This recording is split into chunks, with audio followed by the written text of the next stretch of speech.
My name is Natalie Brooks. I need to write this down while I still remember it clearly, while the details haven't blurred or shifted in my mind the way memories do. This happened 3 weeks ago in Fish Lake National Forest in Utah, and I'm the only one who made it home. At least I'm the only one who came back the same. We'd rented the RV for a week, David and me, along with our friends Jen and her boyfriend Mike. It was supposed to be one of those trips where you disconnect, you know?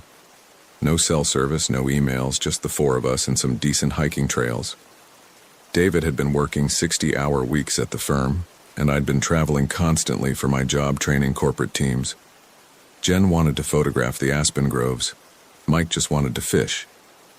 The RV park we'd booked online looked fine in the photos. Fish Lake National Forest near the Fish Lake itself, surrounded by those massive aspens. The reviews mentioned the Pando Grove, this enormous organism that's technically a single tree with thousands of trunks all connected by one root system. Jen was excited about it. She'd been talking about the golden fall colors for months. We arrived on a Thursday afternoon in late September. The park was mostly empty.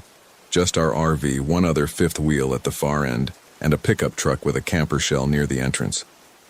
The ranger who checked us in was a woman in her 50s named Carol. She was pleasant enough, gave us a map, pointed out the bathrooms and the bear-proof trash bins. "You folks planning to do much hiking?" she asked. "Definitely," Jen said. "I want to photograph the aspens." Carol nodded. "Beautiful this time of year. Just stick to the marked trails. And if you see any kids out there, don't engage with them." I remember that specifically because it was such a weird thing to say. David laughed. "What, are there feral children in Utah?" Carol didn't smile. "Just some local kids who wander around sometimes. They're harmless, but they ask for things. Food, rides, that sort of thing. Best to just keep moving." "Noted," Mike said, though I could tell he thought she was being dramatic. We got set up. Mike figured out how to level the RV without too much trouble, and Jen made dinner while David and I set up the outdoor chairs in the portable fire pit we'd brought. It was pleasant. Cool, but not cold. The aspens around us were already turning, patches of gold against the evergreens. That first night was normal. We drank wine, played cards, went to bed around 11. I slept fine.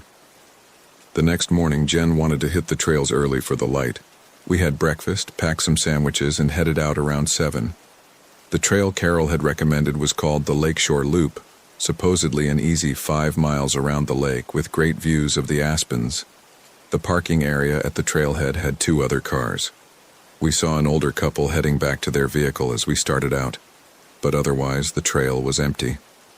The morning was crisp, and Jen immediately started taking photos. She has this way of disappearing into her camera, becoming completely absorbed. Mike walked ahead. David and I stayed in the middle. Jen brought up the rear, stopping every 20 feet. About 2 miles in, we noticed the graffiti. Not spray paint, carved into the bark of the aspens. Just single letters, scattered across multiple trees. DFHM. Some repeated. They looked old, the bark healing around the cuts. "Jerks," Jen muttered, photographing one. "Who carves their initials into a living tree?"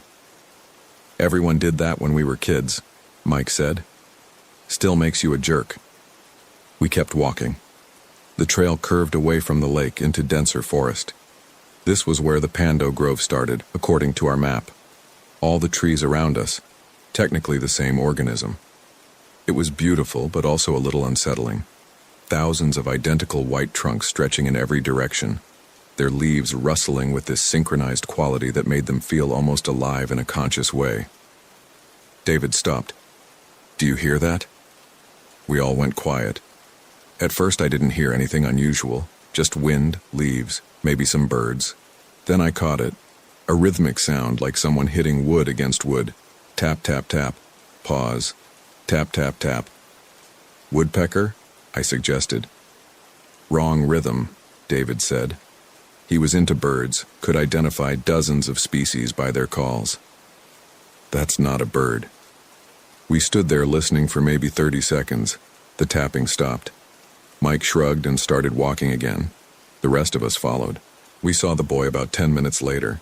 He was standing off the trail, maybe 20 yards into the trees, just standing there, facing us.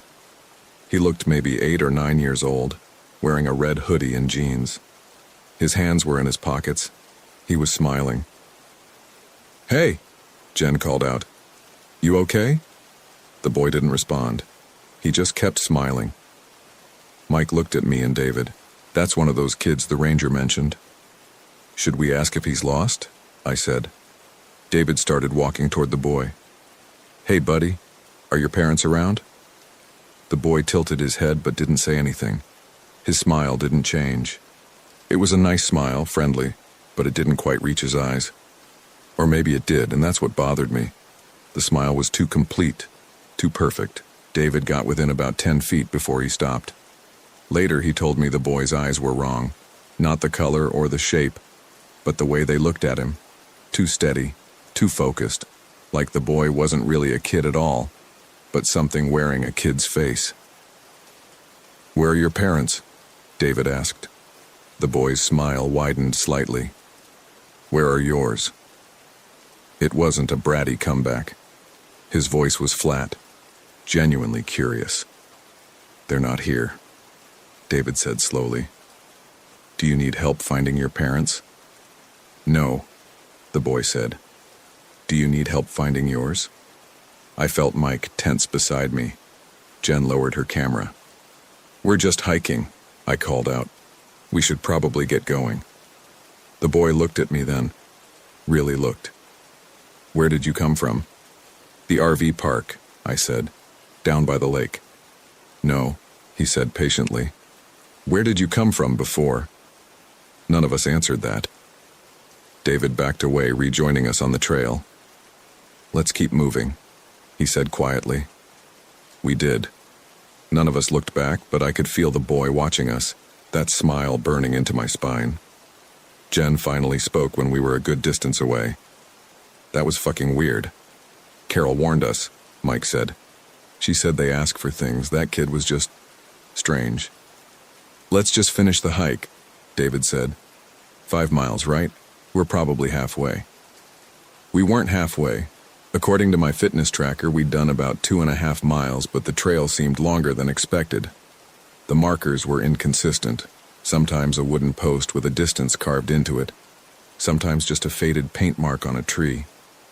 At one point, Mike said we'd passed the same marker twice, but Jen insisted we hadn't. The lake disappeared on our left. The trail was supposed to follow the shoreline, but we couldn't see water anymore. Just trees. David checked his phone. No service, but his GPS was acting strange. The blue dot showing our location kept jumping around, sometimes placing us on the trail, sometimes hundreds of feet away. "Technology," he muttered, putting the phone away. We reached a fork in the trail that wasn't on our map. The left path had a post with an arrow and the words, "Lakeshore, 2 mi." The right path had nothing. 2 miles? Jen said. "We've already gone at least 4. Maybe it's measuring back to the trailhead," I suggested. We took the left path. It made sense. But after another 20 minutes of walking, we hit the same fork again. Same post, same arrow, same Lakeshore, 2 mi. "Okay," Mike said. "That's not right." David studied the ground. "These are our footprints. We've been here." We had. The dirt path clearly showed our boot treads heading up to the fork and then away down the left path. But somehow we'd circled back. "We go right this time," Jen said.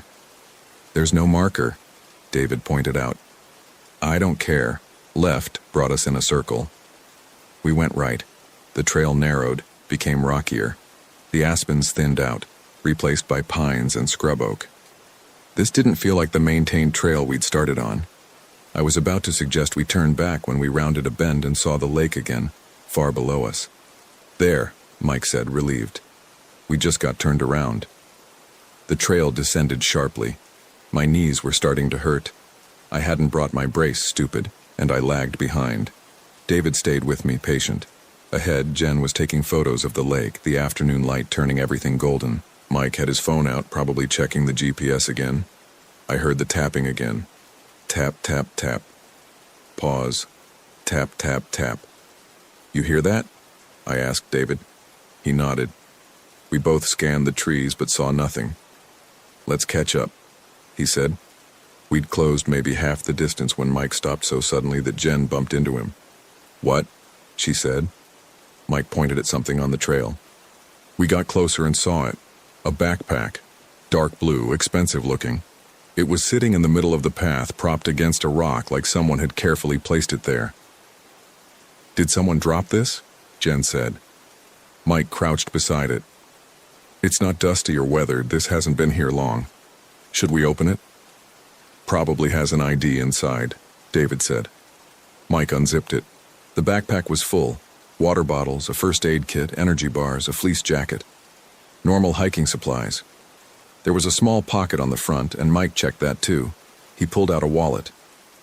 Mark Henderson, he read from the driver's license. From Provo. We should take it to a ranger, I said. Mike put the license back and zipped up the backpack.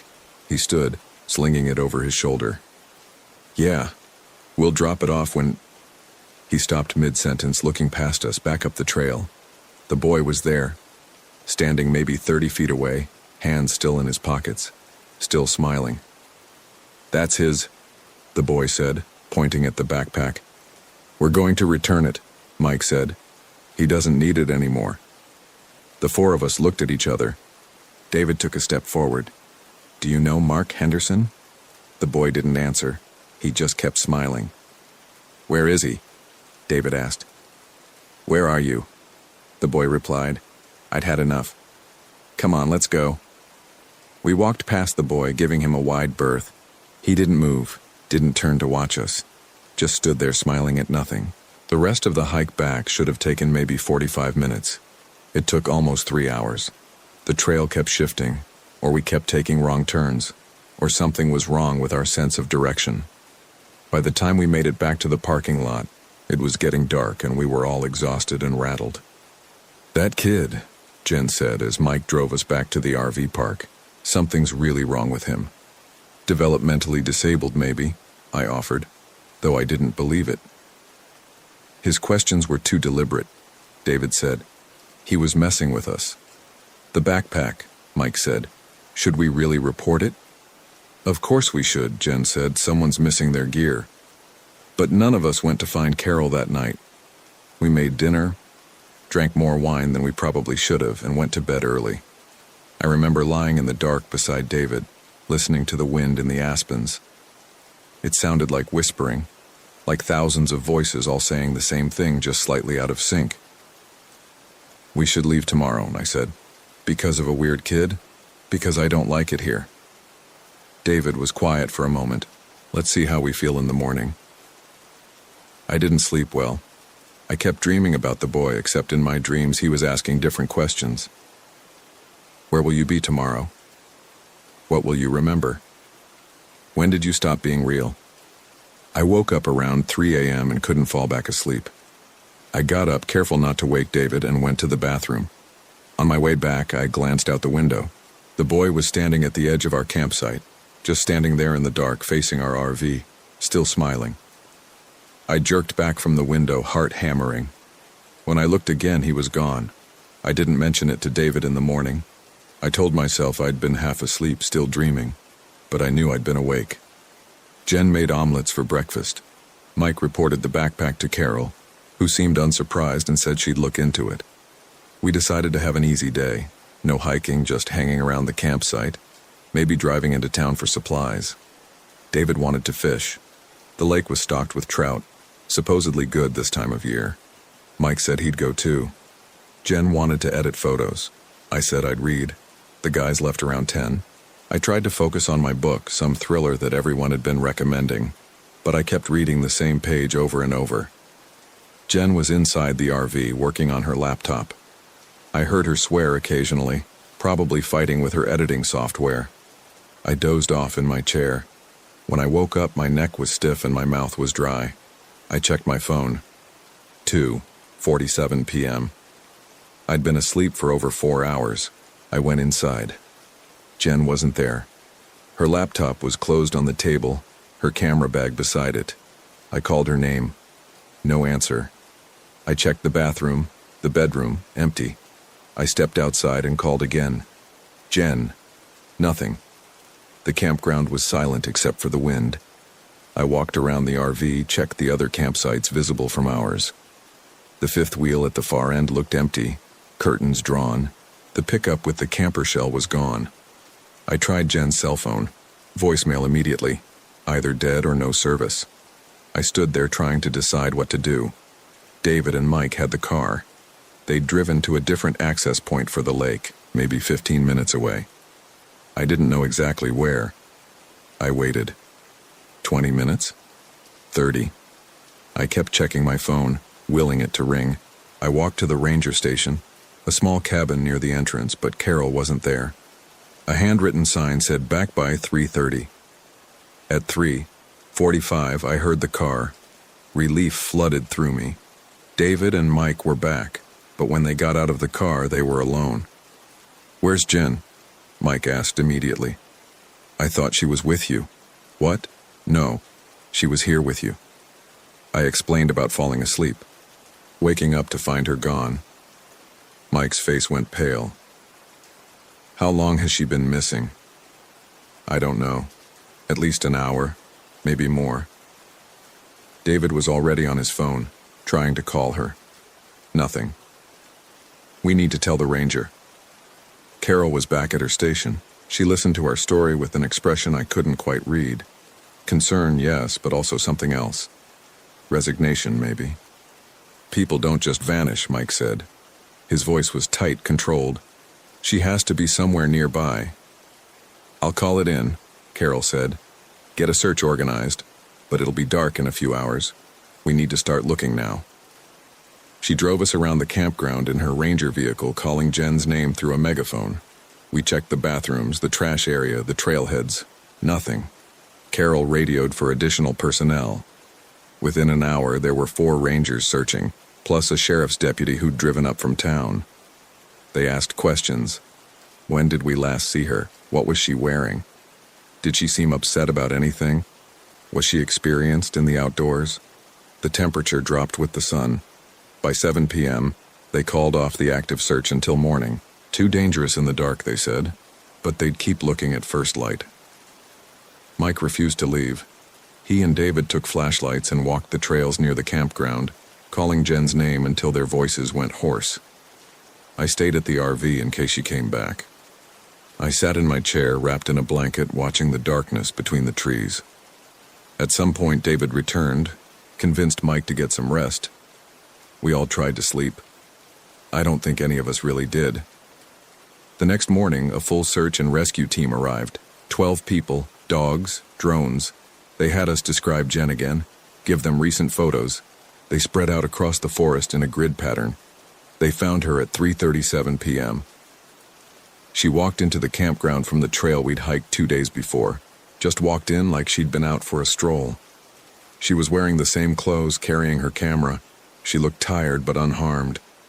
Mike ran to her, grabbed her, held her so tight I thought he might hurt her. "Where were you? What happened?" Jen looked at him with this confused expression. "I was taking pictures." "For over 24 hours? What are you talking about?" "I've been gone maybe an hour." The EMTs checked her over. She was dehydrated, her feet were blistered, but otherwise she was fine. No injuries, no signs of assault, no obvious trauma. She kept insisting she'd just gone for a walk to photograph the aspens, had lost track of time. "Jen, you were missing all night," I told her gently. "We had search and rescue looking for you." She shook her head. "That's not possible. I left after lunch. It's still afternoon." "It's Sunday," and David said. "You disappeared Friday afternoon." I watched her face, watched the confusion shift to something else. Not understanding exactly, more like acceptance. Like she'd expected this, but hoped she was wrong. "Oh," she said quietly. "Okay." "What do you remember?" the deputy asked. Jen looked at her hands. I was walking in the aspens, taking photos, then I saw him. "Who?" "The boy." Ice ran down my spine. Mike tensed. "He was just standing there," Jen continued, smiling at me. He asked me where I was going. What did you tell him? David asked. I said I was heading back, and he said, back to where? And I realized I didn't know. I couldn't remember where the campground was, or how I'd gotten to where I was, or anything. Like I'd woken up in the middle of the forest with no memory of arriving. Then what happened? I kept walking. I thought if I followed the trail I'd find something familiar, but every path looked the same. All those white trees, all identical, and the boy kept appearing. Not following me, just being there. Every time I turned around, he was somewhere nearby, watching, smiling. Did he say anything else? The deputy pressed. Jen's eyes went distant. He asked me questions, strange ones. What's your name? Where were you born? Do you remember being young? And I'd answer, but the answers felt wrong, like I was saying things I should know but didn't really believe. She looked up at Mike. I'm sorry. I don't know what happened. I don't know where I was. They took her to the clinic in town. Mike went with her. David and I stayed at the campground, though I wanted to leave. God, I wanted to leave. But Mike and Jen needed the car, and we couldn't just abandon them. Carol stopped by that evening. Your friend is very lucky. Is she? I said. She lost a whole day and has no memory of it. She's alive and unharmed. Not everyone who goes missing up here comes back. Others have gone missing? Carol looked uncomfortable. Sometimes hikers get disoriented. The altitude, the similar terrain. They wander for days before finding their way out. What about the boy? David asked. The one Jen mentioned. Do you know anything about him? There are some local kids who play in these woods. I told you that already. This isn't a kid playing, I said. There's something wrong with him. I've worked here for 12 years, Carol said carefully. I've seen a lot of strange things in these mountains. People see things, hear things. The forest does that sometimes, especially to people who aren't used to it. She left. I looked at David. She knows something. Probably thinks we're city people freaking out over normal wilderness stuff. You think this is normal? No, he admitted, but I don't know what it is. Mike and Jen returned around 9 p.m. Jen had been given IV fluids and some food. The doctor said she was fine physically, though they recommended she see someone about the memory loss. Possible temporal lobe epilepsy, they thought, or a fugue state triggered by stress. Jen barely spoke. She sat in the RV staring at nothing, occasionally touching her camera like she was checking to make sure it was real. We should leave first thing tomorrow, Mike said. Get out of here. Agreed, David said. But Jen shook her head. I need to know what happened. Jen, I need to see my photos from when I was missing. She pulled out her camera, turned it on. Her hands were shaking. We gathered around as she scrolled through the images. Most of them were normal. Aspens, light filtering through leaves, close-ups of bark. Beautiful work. Typical Jen. Then the images changed. They were still aspens, still technically well composed. But something was off. The lighting was wrong. Too flat, too gray. And in almost every photo, if you looked carefully at the background, you could see him. The boy, standing far back among the trees, barely visible, but always there, always watching, always smiling. Jesus Christ, Mike whispered. Jen kept scrolling. The boy got closer in each image, not moving toward the camera but appearing nearer with each shot. Like he was jumping forward frame by frame. The last photo showed him standing maybe 10 feet away. His smile filled the screen, and behind him, carved into the aspen trunks, were more letters. Not random initials this time. Words. They forgot where the image was time-stamped. 3:47 p.m. Saturday, more than 24 hours after Jen had disappeared. What does that mean? I asked. Nobody answered. Jen turned off the camera and set it down very carefully. We're leaving, Mike said firmly. Right now. We'll pack up the RV, drive through the night if we have to. It's almost 10 p.m., David pointed out. I don't care. We're not staying here another night. We started packing. It should have taken maybe an hour to break everything down and store it properly, but we rushed. Threw things into cabinets, yanked out electrical and water hookups. Mike drove while David navigated. Jen and I sat at the dinette, neither of us speaking. The RV park exit was maybe a quarter-mile from our campsite. We'd driven past it half a dozen times. But when Mike turned onto the main road, it wasn't there. "Where's the turn?" he said. "It should be right here," David said, checking his phone's GPS. But the road just continued straight into darkness, aspens pressing close on both sides. Mike drove for another few minutes, slower now, watching for the exit. It never appeared. "I'm turning around," he said. He did. We drove back the way we'd come. We should have reached our campsite, should have passed it and seen the entrance behind us. But the road just kept going, disappearing into trees that all looked the same. "This doesn't make sense," David said. His voice had an edge to it I'd never heard before. Fear. Mike drove for another 10 minutes. The road never changed. Same trees, same darkness, same yellow line down the center. "Stop," Jen said quietly. Mike pulled over. We all sat there in silence, the engine idling. "This is like the trail," I said. "We're going in circles." "That's impossible," Mike said. "It's a straight road." "We should go back to the campground," Jen said. "Wait until morning." "No," Mike said. "We keep driving. We'll hit something eventually. A town, another campground, something." He drove. We passed the same landmarks, a fallen log, a mile marker, a curve in the road, over and over. After an hour, Jen pointed out her window. "Look." Standing at the side of the road, illuminated by our headlights, was the boy. He waved at us, a friendly wave like greeting neighbors. Mike accelerated. The boy disappeared behind us. 5 minutes later, there he was again, standing in the same spot. Same wave.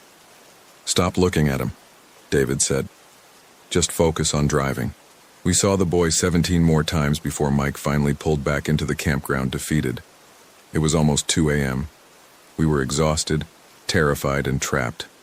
We tried to sleep, though I don't think any of us really did. I lay in the dark listening to Jen crying quietly in the other bedroom, Mike murmuring comfort. David's hand found mine and squeezed. "We'll figure this out in the morning," he whispered. But I didn't believe him. Morning came too bright, too normal. Birds singing, sun streaming through the windows. It felt obscene, that cheerfulness. David was already awake, sitting at the dinette with coffee. He looked like he'd aged 5 years overnight. "I have an idea," he said. "We walk out, leave the RV, take what we can carry, and walk." "Walk where?" I asked. "Away from here. The roads are clearly fucked up, but if we go cross-country, head toward the highway, that's at least 20 miles, Mike said, emerging from the bedroom, through rough terrain. "You have a better idea?" Mike didn't. We packed day packs with essentials, water, food, first aid supplies, phones, a compass that kept spinning uselessly. Jen was quiet, methodical. She kept checking her camera, reviewing those photos of the boy. Before we left, I wrote a note explaining what we were doing and left it on the dashboard, in case someone came looking for us, in case we didn't make it. We started walking at 7 a.m., heading due north according to David's phone GPS. The battery was at 67%. We figured we had maybe 8 hours of daylight and navigation before we'd be stumbling in the dark. The forest was beautiful, horrifyingly beautiful. Golden leaves rustling, shafts of light through the branches, the smell of pine and earth. It felt like a cathedral, like something sacred that we were defiling with our presence. We'd been walking maybe an hour when we found the first marker. It was a cairn, a stack of rocks about 3 feet high. Nothing unusual about that. Hikers build them all the time. But carved into the top stone was a letter, N. "That's for Natalie," Jen said. My skin crawled. Or north. Maybe it's a trail marker. But 20 minutes later, we found another cairn. This one had the letter D carved into it. "David," Mike said. "We found 2 more. JM, Someone's fucking with us, Mike said. His voice was too loud, aggressive, fear coming out as anger. Or marking territory, David suggested, but he didn't sound convinced. We kept walking. The forest seemed endless, unchanging. Every aspen looked like every other aspen. I started recognizing individual trees, a distinctive fork in the trunk, a dark scar on the bark, and then realizing I'd seen that same tree 20 minutes earlier. Or was it a different tree that just looked similar? Around noon, we stopped to rest and eat. Jen was limping. Blisters from her previous wandering had reopened. David had twisted his ankle on some rocks but said it was fine. Mike was sweating despite the cool air, his face flushed. We should be seeing different terrain by now, I said. The forest should be changing. It will, David said. But he was checking his GPS compulsively, watching the blue dot that showed our position. We'd traveled maybe 6 miles north, according to the satellite view. But when we zoomed out, the map showed nothing but trees in every direction. We started walking again. My feet hurt. My shoulders ached from the pack. The sun was past its peak, starting its descent. 4, maybe 5 hours of daylight left. That's when we found the RV. Not our RV, at least not exactly. It was the same model, same color, parked in a small clearing off to the west. No campground around it, just trees. What the fuck? Mike breathed. We approached cautiously. The RV's door was open, hanging slightly crooked on its hinges. David climbed the steps and peered inside. It's empty, he called. Then, oh Jesus. We crowded in behind him. The interior was trashed, cushions slashed, cabinets torn open, supplies scattered everywhere. And on the wall above the dinette, written in what looked like dried blood, where did they think they were going? We need to leave, Jen said. Right now. We backed out of the RV. Mike was shaking his head. That's not ours. It can't be ours. Ours is back at the campground. Then whose is it? I asked. Nobody answered. We walked faster now, almost jogging. The sun was getting lower. Shadows stretched between the trees, making everything harder to see. I kept glancing behind us, convinced we were being followed. David stopped so suddenly I bumped into him. Do you hear that? The tapping. Tap, tap, tap. Pause. Tap, tap, tap. It was coming from ahead of us, somewhere in the trees. We all heard it now. Regular, rhythmic, deliberate. Keep moving, Mike said. But Jen had frozen, staring at something. There. Through the aspens, maybe 50 yards ahead, I could see movement. Someone walking between the trees. No, not walking. Being pulled. Dragged backward by their arms, feet scraping the ground, head lolling. It looked like Mike. Same build, same jacket, same hiking boots. I looked at the Mike standing beside me. He was staring at his doppelganger with an expression of absolute horror. That's not possible, he whispered. The figure disappeared behind a cluster of trunks. We heard a wet sound, like tearing fabric. Then silence. We have to keep going, David said. His voice shook. We did. We walked until the sun touched the horizon, until the forest filled with purple shadow, until we couldn't see more than 20 feet ahead. David's phone died, then mine. Mike's was already gone. Only Jen still had power, and it was down to 4%. We stopped in a small clearing, too exhausted to go further. No tent, no sleeping bags, just our jackets and a shared emergency blanket. We huddled together as darkness fell completely. The stars were wrong. I'm not an astronomer, but I know what the night sky is supposed to look like. These constellations were almost right, familiar patterns slightly shifted, like looking at a reflection of something rather than the thing itself. Something's very wrong with this place, Jen said softly. This isn't just us being lost. Reality is wrong here. Don't, Mike said. Don't start with that supernatural bullshit. Then explain it, she shot back. Explain the loops, the RV, the markers, the boy. Explain why we can't leave. I don't know, okay. I don't fucking know, David's hand found mine in the dark. His skin was cold. "When I was looking at that thing that looked like Mike," he said quietly, "I saw something. Behind it, deeper in the trees. Someone else was there." "Who?" I asked. "A boy, smiling." We sat in silence after that. Eventually, despite everything, exhaustion won. I dozed, waking every few minutes to check that the others were still there. Around 3 a.m. I woke to find Jen gone. "Jen?" I hissed. Mike was instantly awake. "Where is she?" We found her standing at the edge of the clearing looking into the trees. She had her camera raised, taking photos in the darkness. "Jen," Mike said carefully, "what are you doing?" "Documenting," she said. Her voice was strange, distant. "Someone needs to remember." "Remember what?" "Where we were." Mike took the camera gently from her hands. She didn't resist. He looked at the display screen, then went very still. "Natalie," he said, "look at this." I looked. The screen showed the photo Jen had just taken. It was our clearing, our little group. But standing behind us in the image, barely visible, were dozens of figures. Men, women, children, all smiling, all wearing clothes from different eras, 1970s bell-bottoms, 1950s dresses, frontier-style work clothes, even what looked like animal skins. "Those weren't there," I said stupidly. "I know." Jen took back the camera. "They've always been there. We just couldn't see them." "Who are they?" "Everyone who got lost. Everyone who's still lost." Mike grabbed her shoulders. "Stop it, you're scaring me." "I'm scared too," she said simply. "But being scared doesn't change what's true." David was standing now, looking at something past me. "We have company." The boy was there at the edge of the clearing. He'd been standing there the whole time, I realized, watching, smiling. "Hello," he said. "You've been walking a long time." None of us answered. What could we say?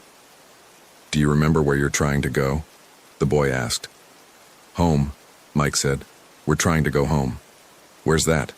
"Denver. We live in Denver." The boy tilted his head. "What's Denver?" The question hung in the air. Slowly, horribly, I realized I couldn't quite picture it. Denver. I lived there, worked there, had an apartment there. But when I tried to see it in my mind, the details were fuzzy. Generic city images that could be anywhere. "What's happening to us?" David asked. "You're forgetting," the boy said. "That's what happens here.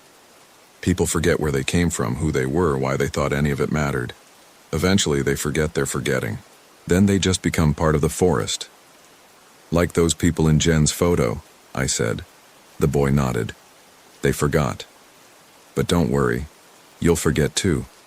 It doesn't hurt. You'll just wake up one day and realize you've always been here, that you've never been anywhere else." "Fuck you," Mike said. "We're leaving. Right now." He grabbed Jen's hand and started walking. David and I followed. We left the clearing, stumbled through the darkness, branches whipping our faces. We walked until dawn broke, gray and cold. We emerged into a campground. Our campground. Our RV was there, exactly where we'd left it. We stood staring at it for a long moment. Then Mike laughed, a sound with no humor in it. "We've been walking in circles all night." "No," Jen said. "We've been walking nowhere. There is no straight line out of here." We climbed into the RV. Everything was exactly as we'd left it. My note still on the dashboard, our supplies untouched. Except for one thing. On the dinette table, someone had left a stack of driver's licenses. 5 of them. I picked up the first one. Mark Henderson. The name from the backpack we'd found on the trail. I studied his photo. 30-ish. Smiling. Ordinary. Then I noticed the date. The license had expired in 1987. The second license was for Sarah Chen. Expired 1993. James Whitmore. Expired 2001. Patricia Alvarez. Expired 2009. Rebecca Santos. Expired 2016. "They all disappeared here," David said. "All these people. They came to Fish Lake and never left. The forest keeps them," Jen said. She sounded almost calm now, resigned, or whatever this place really is. It's not really a forest, it's something wearing a forest like a costume. That's insane, Mike said. Is it? You've seen everything we've seen. The loops, the impossibilities, the boy. The forest isn't following normal rules because it's not really part of our world. We drove into something else, something that just looks like Utah. Then how do we get back? I asked. Jen shook her head. I don't think we do. We spent that day in the RV, paralyzed by fear and exhaustion. We ate our remaining food mechanically. Mike tried the car again. Same result, endless roads leading nowhere. David attempted to call for help on the RV's radio, got only static. Around sunset, Carol appeared. She knocked on our door, polite and patient. Wanted to check on you folks, she said when David answered. Make sure you're doing okay. We're trapped here, David said. You know we're trapped. Carol's expression didn't change. Is there something I can help you with? Let us leave, or tell us how to leave, or admit that you know what's happening. I'm not sure what you mean. David grabbed her arm. How long have you been here? Carol? How long have you really been here? She looked at his hand on her arm, then up at his face.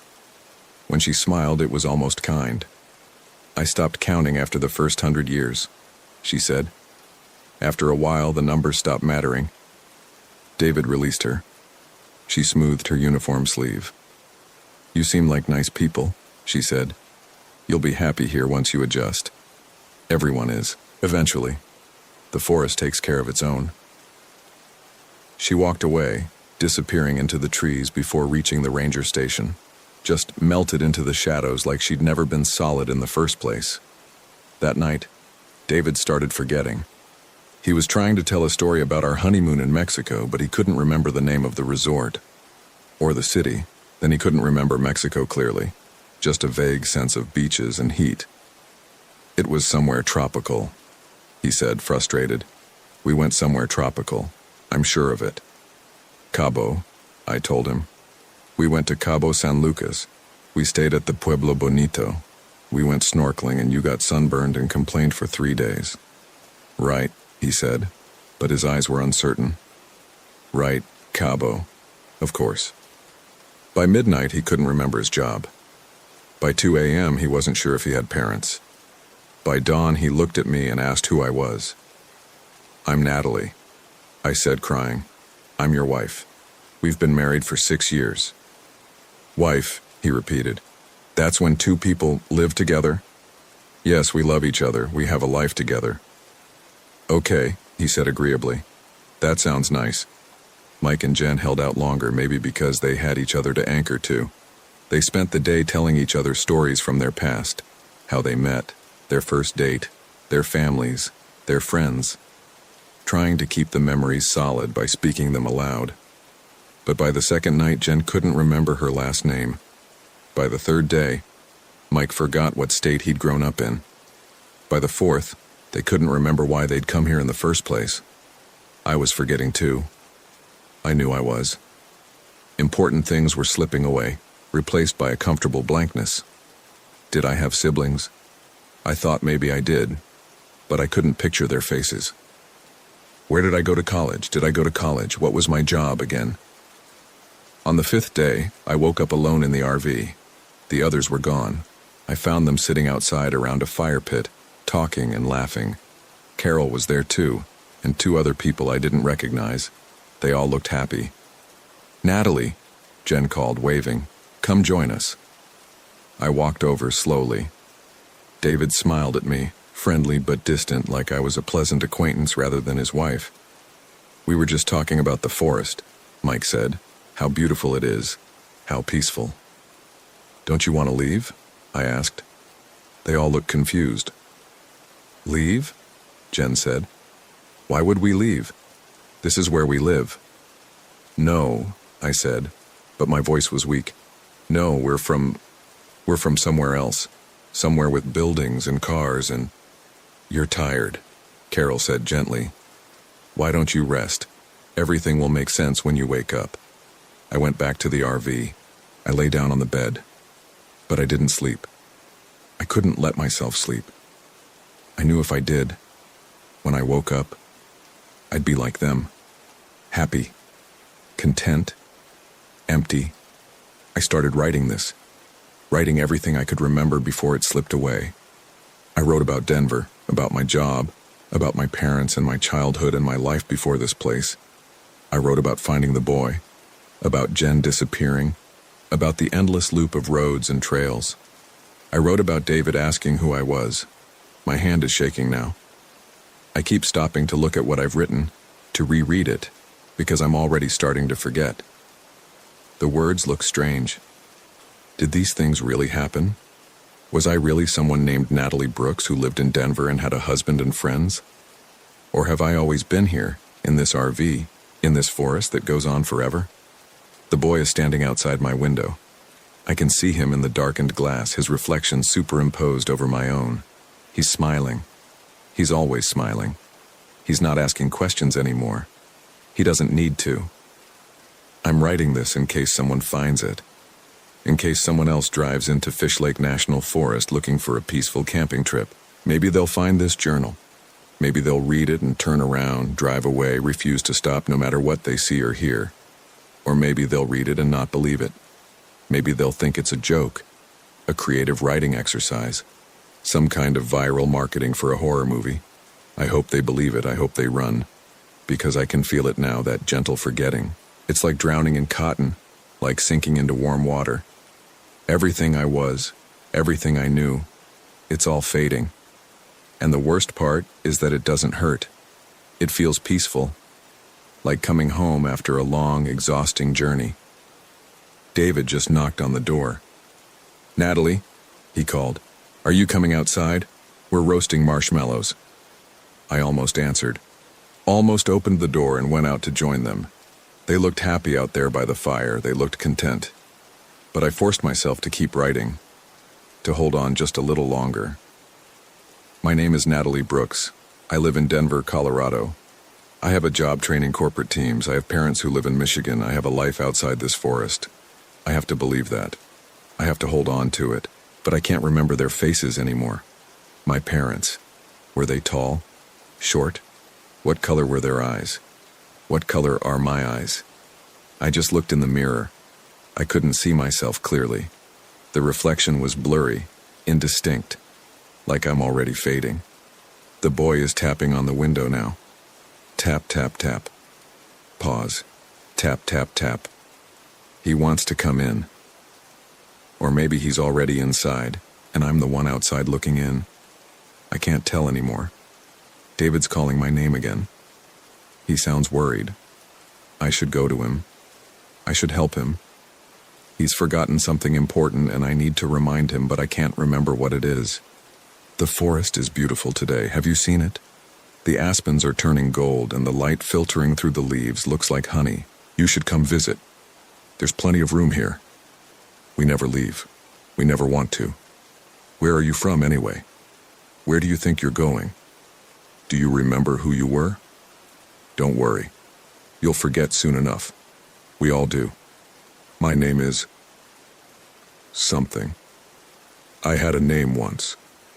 It's written here somewhere. I was someone important. I had a life. I had people who loved me. But I can't quite remember. The details are slippery. Maybe they weren't real. Maybe I've always been here in this perfect forest with these perfect trees under this perfect sky. The boy is smiling at me. I'm smiling back. Where am I? Where did I think I was going? It doesn't matter anymore. It never did. The journal entry ends here. The handwriting becomes increasingly erratic toward the end, then stops mid-sentence. The final pages are blank except for one word, written over and over in a child's careful printing. Forgotten, forgotten, forgotten, forgotten. The journal was found in an abandoned RV at Fish Lake National Forest in October 2025. The RV's registration traced to a David and Natalie Brooks of Denver, Colorado, reported missing in late September. No other evidence of their whereabouts has been discovered. The search for them and their companions, Jennifer Chen and Michael Patterson, remains ongoing.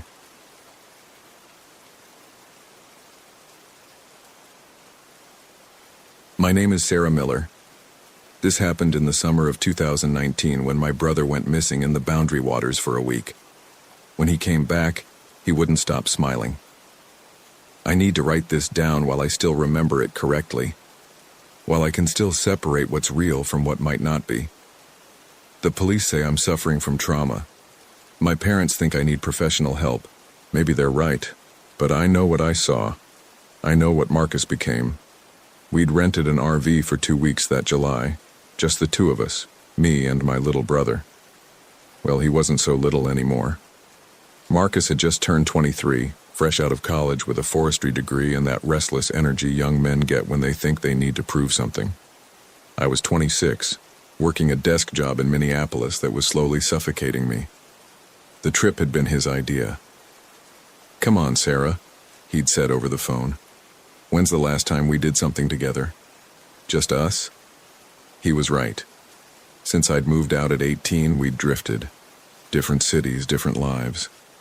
Our parents' divorce had put us on separate tracks and we'd never quite reconnected. This was supposed to fix that. The RV park was just outside the Boundary Waters canoe area wilderness in northern Minnesota. Nothing fancy.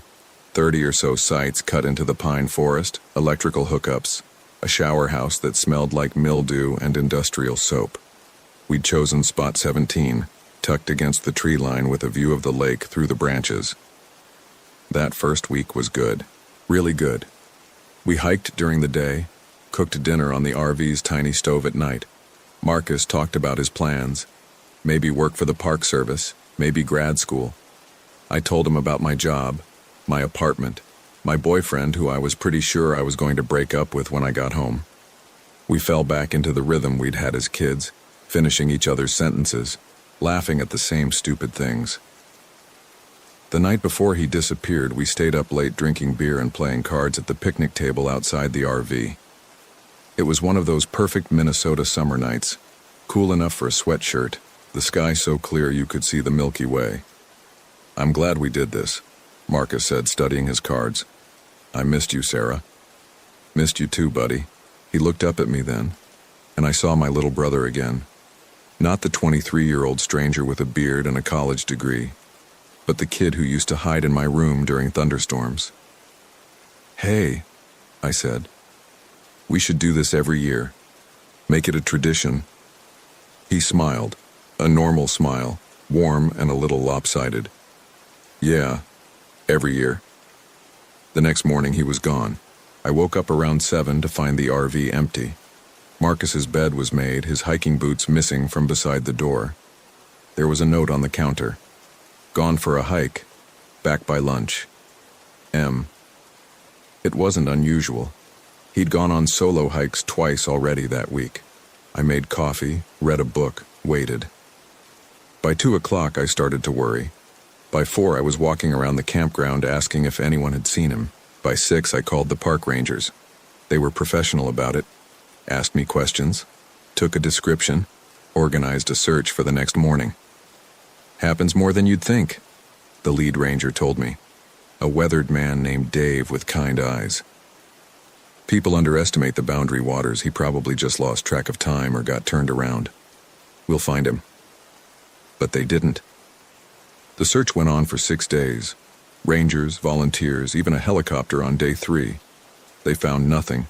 No trace of Marcus beyond his footprints on a trail that led into dense forest and then just stopped, like he'd evaporated. I stayed at the RV park. Couldn't leave. Wouldn't leave. The other campers brought me food, offered sympathy. The couple in the site next to ours, Tom and Linda, retirees from Iowa, let me charge my phone in their RV when mine died. Everyone was kind. Everyone was certain Marcus would turn up. My parents flew in on day 4. Mom was hysterical. Dad was grim and quiet. We sat in the cramped RV together, not talking, waiting for news that never came. They wanted me to come home with them, but I refused. Not without Marcus. "He's gone, Sarah," Mom said on day 6, her face puffy from crying. "We have to accept that." "He's not gone," I said. "He's out there." Dad put his hand on my shoulder. "Honey, they've searched everywhere. If he was alive, They would have found him by now. But I knew he was alive. Don't ask me how. I just knew. On the 7th day, my parents left. They had to get back to work, had to plan a memorial service, had to start the process of accepting that their son was dead. I stayed. The Rangers were scaling back the search. Another day or two, and they'd call it off entirely. I spent the day walking the trails myself, calling Marcus's name until my voice gave out. I got back to the RV around sunset. Exhausted, throat raw, eyes burning from crying. I climbed the steps, pulled open the door, and froze. Marcus was sitting at the table. He looked up at me and smiled. "Hey, Sarah," he said. "Sorry I'm late." I couldn't move, couldn't speak. He sat there in his hiking clothes, a little dirty but otherwise fine, smiling that same warm smile. "Marcus?" My voice came out strangled. "Yeah, it's me." He stood up, still smiling. "I'm okay. Everything's okay." I should have felt relief, joy. Instead, something cold settled in my stomach. Something was wrong. I couldn't identify it yet, but it was there. "Where were you?" I finally managed. "We've been searching for a week. Everyone thought you were dead." "A week?" He tilted his head, smile never faltering. "No, it's only been a few hours. I just went for a hike. Marcus, you've been gone for 7 days." He blinked slowly, like a lizard. Then the smile widened slightly. "That's not right. It was just this morning." I stepped into the RV and closed the door behind me. He was real, solid.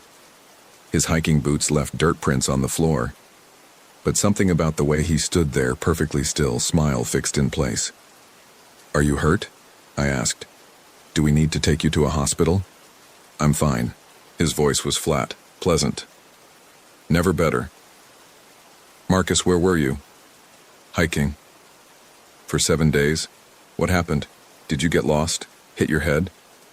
The smile never wavered.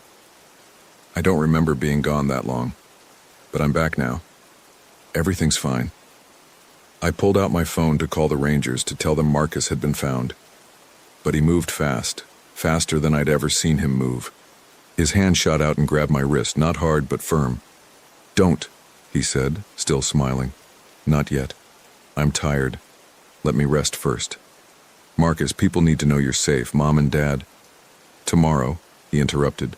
"We'll call everyone tomorrow. Right now I just want to sleep, okay?" His eyes. Something about his eyes wasn't right. They were the right color, the right shape, but they didn't move like they should. They didn't blink enough. And that smile. That constant, unchanging smile.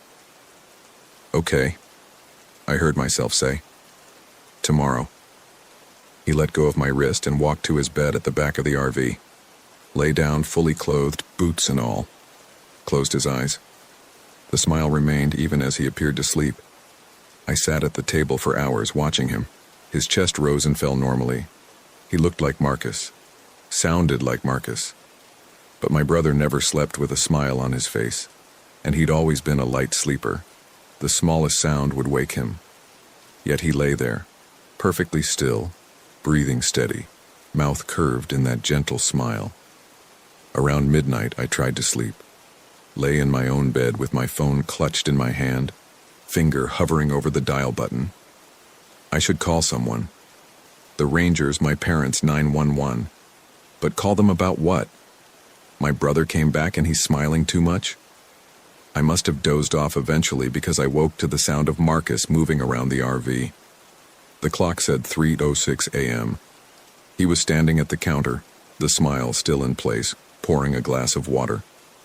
"Can't sleep?" I asked. He turned to look at me, didn't seem startled at all. "Just thirsty." He drank the entire glass without stopping, water running down his chin. Then he poured another. And another. 4 glasses total before he set down the cup, still smiling. "Better?" I asked. "Better." He walked back to his bed, lay down, closed his eyes. The smile remained. I didn't sleep after that. Just watched the sky lighten through the RV's small windows. Watched Marcus's chest rise and fall. Watched that smile. When morning came, he sat up immediately, as if he'd been awake the whole time. "Morning, Sarah," he said brightly. "What's for breakfast?" I made eggs and toast, my hands shaking slightly. He sat at the table watching me with those two still eyes, smiling. "We need to call the Rangers," I said. "And Mom and Dad. They need to know you're safe." "Sure," he agreed easily. After breakfast, we ate in silence. Or rather, I picked at my food while Marcus ate steadily, mechanically, that smile never fading even as he chewed. He finished everything on his plate, then reached for mine. "Are you still hungry?" I asked. "Yes." I let him have it. Watched him eat my eggs and toast with the same mechanical efficiency. When he was done, he looked at me expectantly. "More?" "I don't have any more eggs," I said. "Marcus, are you feeling okay? Maybe we should get you checked out. You might have a concussion or—" "I'm fine," he said, smile. "I feel great. Never better." Those words again. Never better. Something about the way he said it made my skin crawl. I called Ranger Dave first, told him Marcus had come back. There was a pause on the line, then a rush of questions. Where had he been? Was he injured? Could they come talk to him? "He says he's fine," I told Dave. "He's right here. Do you want to talk to him?" I handed Marcus the phone. He took it, still smiling, and said, "Hello." I couldn't hear Dave's side of the conversation, but I watched Marcus's face. The smile never changed, not once. He answered questions in that same pleasant, flat tone. Yes, he was fine. No, he wasn't hurt. He didn't remember where he'd been. Yes, he would come to the ranger station later today. He handed the phone back to me. Dave sounded relieved, but puzzled. "He sounds good," Dave said. "But Sarah, we should probably have a doctor look at him. Memory loss after 7 days in the wilderness. That's not normal." "I know," I said, watching Marcus watch me. "We'll get him checked out." After I hung up, Marcus tilted his head. "Why are you scared of me?" The question hit like a punch. "I'm not scared of you." "Yes, you are, I can tell." He leaned forward slightly. "Why?" "You've been missing for a week, Marcus. You can't remember it. You haven't stopped smiling since you got back. I'm worried about you, not scared." "Worried," he repeated, like he was testing the word. "Okay." "We should go to the hospital," I said. "Get you checked out." He shook his head. "I don't want to go to the hospital. I want to stay here with you." The way he said it made something twist in my chest. Not because it was threatening, but because it sounded wrong. Like someone trying to remember how affection worked. "Marcus," I started, but he stood up abruptly. "I'm going to go for a walk," he announced, still smiling. "Want to come?" Every instinct screamed no. "Maybe we should stay here. Rest." "I've been resting." He was already moving toward the door. "Come on, Sarah, like old times." What could I do? Let him wander off again? I grabbed my phone and followed him out of the RV. The morning was beautiful. Warm sun, cool breeze off the lake, birds singing in the pines. The kind of day that should have felt perfect. Marcus walked beside me on the trail, hands in his pockets, that smile fixed in place. Other campers waved as we passed. A few stopped to tell Marcus they were glad he was safe. He thanked them politely, smile never wavering. We walked for maybe 20 minutes before Marcus stopped suddenly. We were on a less traveled trail now, trees thick on both sides. "This is where I went," he said. "Where?" He pointed into the forest, off the trail. "There." I walked in there and then I was back at the RV. "You don't remember anything in between?" "Not really." He frowned slightly, the first change in his expression I'd seen. "It's fuzzy, like a dream." There was. He paused, smile returning. "Never mind, it's not important. Marcus, what was there?" "I don't remember." He turned to look at me, and for just a second, something flickered in his eyes. Something desperate. Then the smile was back, wider than before. "Let's go back." We walked back to the RV in silence. I kept glancing at him, trying to see my brother in this smiling stranger, trying to understand what had happened in those 7 days. When we got back, Tom and Linda from the next site over were waiting by our RV. Linda rushed over, relief on her face. "Marcus, oh thank God. We heard you were back." She pulled him into a hug. He stood there, arms at his sides, smiling at nothing. Linda pulled back, flustered. "Sorry, we were so worried. Where were you?" "Lost," Marcus said simply. "But I'm back now." Tom clapped him on the shoulder. "You gave everyone quite a scare, young man. Your sister here, she never gave up hope." "I know," Marcus said, turning that smile on me. "Sarah's the best." They chatted for a few more minutes, Linda asking if we needed anything, Tom offering to drive Marcus to the hospital if needed. Marcus politely declined everything, smile never fading. When they finally left, Linda whispered to me, "He seems different. Is he sure he's okay?" "I don't know," I admitted. That afternoon I called my parents, told them Marcus was back. Mom cried. Dad demanded to speak to him. I handed over the phone and listened to Marcus assure them he was fine. He was sorry for worrying them. No, he didn't need them to come back. Yes, he would see a doctor soon. After he hung up, he looked at me. "They want me to come home." "That's probably a good idea," I said. "At least until we figure out what happened. But we still have a week left on the RV rental." Smile. "We should stay. Finish our trip." "Marcus, you were missing for a week. You can't remember where you were. Don't you want to know what happened?" "Not particularly." He sat down at the table, folded his hands. "I'm here now. That's what matters.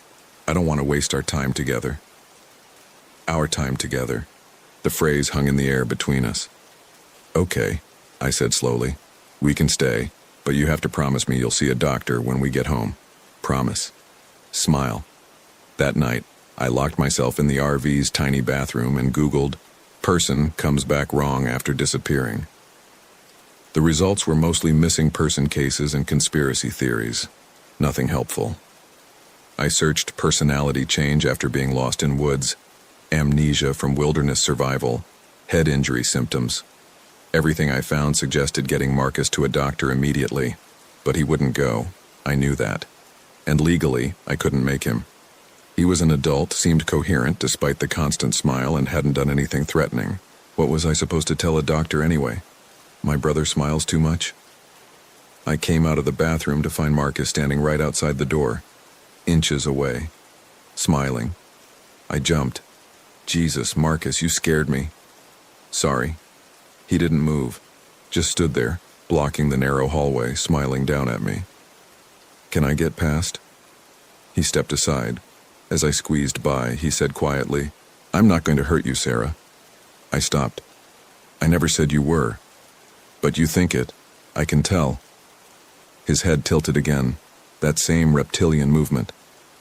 "I'm still your brother. I'm still Marcus." "Then why won't you tell me what happened out there?" For a long moment he just stared at me. Then very softly he said, "Because I don't think you want to know." He walked past me and lay down on his bed, closing his eyes. The smile remained. I didn't sleep that night. Around 3 a.m., same time as the night before, I heard movement. Watched through half-closed eyes as Marcus stood up and walked to the RV's small window.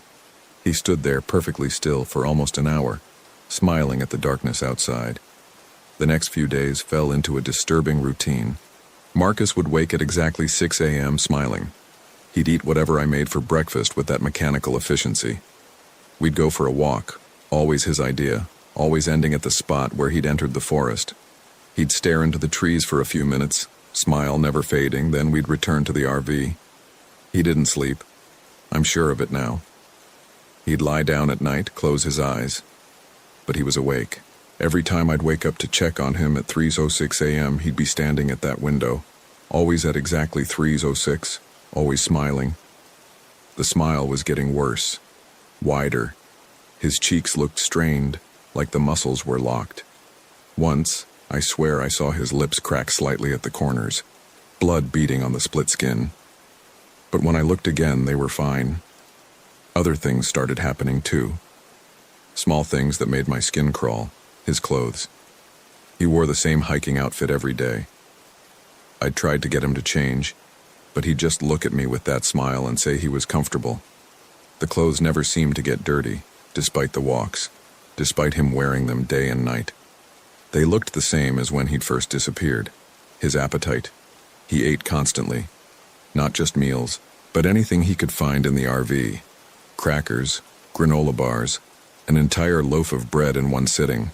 He never seemed full. Just kept eating with that methodical chewing, smiling between bites. The way he moved, too smooth, too precise, like every gesture was carefully calculated. And sometimes when he thought I wasn't looking, he'd move wrong. His head would turn too far, or his joints would bend at slightly incorrect angles. But the worst thing was his eyes. They were the right color, the right shape. But they didn't look like Marcus's eyes anymore. They looked like someone trying to remember what Marcus's eyes should look like. On the 4th day after his return, I woke up to find him standing over my bed. Just standing there, inches away, looking down at me, smiling. I screamed. Couldn't help it. He didn't react, didn't flinch, just kept smiling. "What are you doing?" My voice came out as a whisper. "Watching you sleep," he said simply. "You looked peaceful." Marcus, that's not normal. You're scaring me." "I'm sorry." The smile didn't waver. "I didn't mean to scare you, I just wanted to watch over you. Make sure you were safe." "Safe from what?" He didn't answer, just tilted his head and said, "Are you hungry? I can make breakfast." He'd never offered to cook before, not once in his life. Marcus could barely make toast without burning it, but that morning he made perfect scrambled eggs and bacon. Didn't look at a recipe, didn't measure anything, just moved around the tiny kitchen with unnatural precision. The smile never faded. I couldn't eat. Just pushed the food around my plate while he watched me. "You should eat," he said. "You need your strength." "For what?" "For the last few days of our trip." Smile. "We should make them count." I set down my fork. "Marcus, I think we should go home early, pack up today and leave." His smile widened slightly. "Why would we do that?" "Because something's wrong. You're not acting like yourself. I'm worried about you." "I told you I'm fine. Never better." "Stop saying that." The words burst out of me. "Stop smiling. Stop acting like everything's fine. You were missing for a week, Marcus. A week?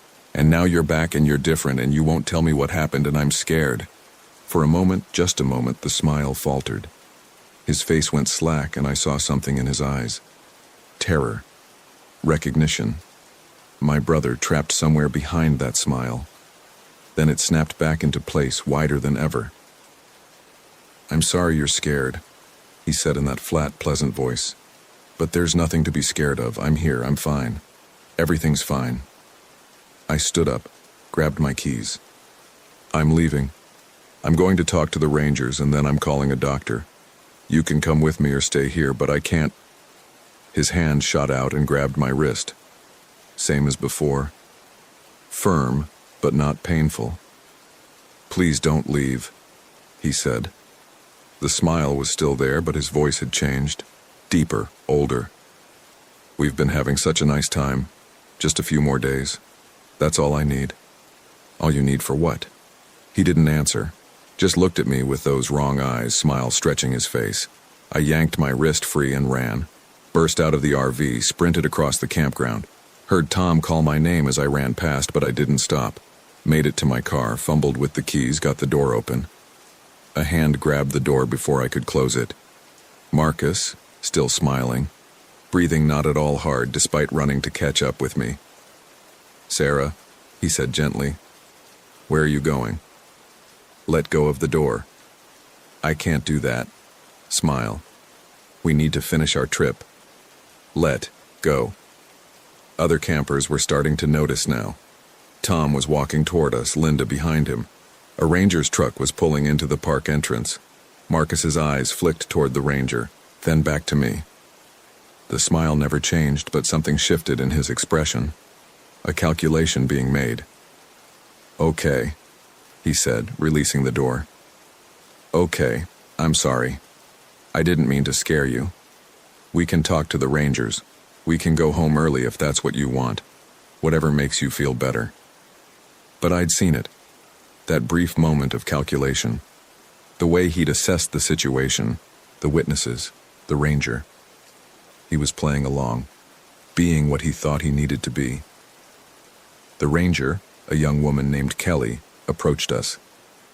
"Everything okay here?" "Fine," Marcus said before I could speak. Smile. "My sister's just worried about me.